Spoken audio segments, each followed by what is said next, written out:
anything like me, seeing a custom sled always gets you amped up for riding, but more so it makes you wish that manufacturers would bring to the market custom sleds right out of the box.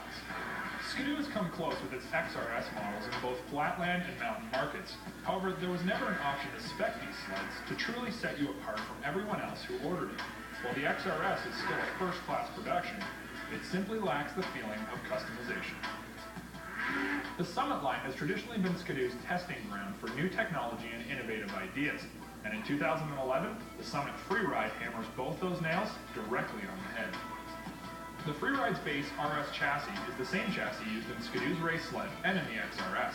It features ultra-wide running boards that taper further to the back of the tunnel.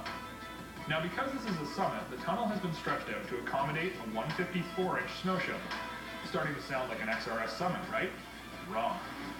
While the Freeride does share the aforementioned highlights with the 2010 XRS Summit, from this point forwards, it takes a dramatic turn.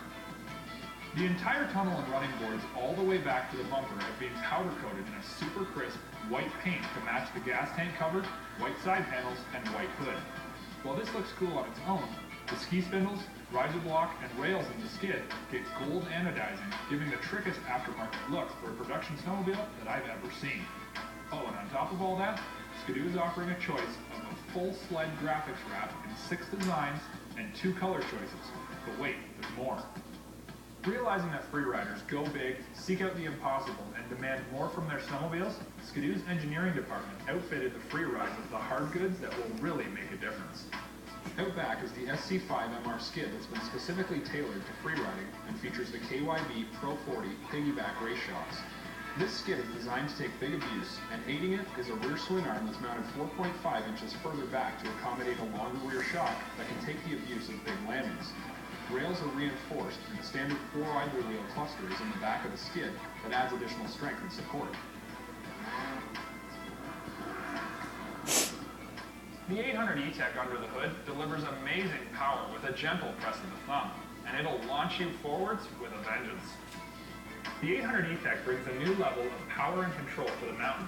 When you stab the throttle at the bottom of a big chute, the power comes on instantly, stays strong, and continues to adjust to the optimized maps for the altitude you're running at. In mountain scenarios, there's nothing better. Low-speed precision seems to be touchier than the PowerTech, but that's my only complaint.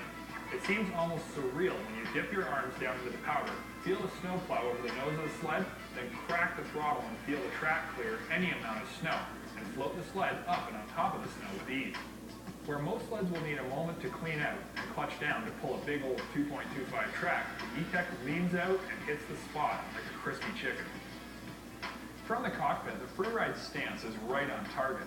The 5-inch riser and the tapered bars put the controls right at the perfect spot for free riding, and not to mention when you want to pull a good left or right hook, it's really easy to move back and forth. The combination of the ultra-wide running boards and the ergonomically perfect handlebar setup eliminates any reservations about footing, and thanks to the ultra-narrow race seat, you're not bow-legged and hoping that your boot has enough grip when you jump over to the other running boards. After only moments aboard the Freeride, you actually stop worrying about where your feet are because there is so much acreage to plant them. While the basics of the Freeride aren't something that you can actually spec out, the ability to style your sled and be different is, making this a custom sled and the answer to what the Freeride Nation has been asking for.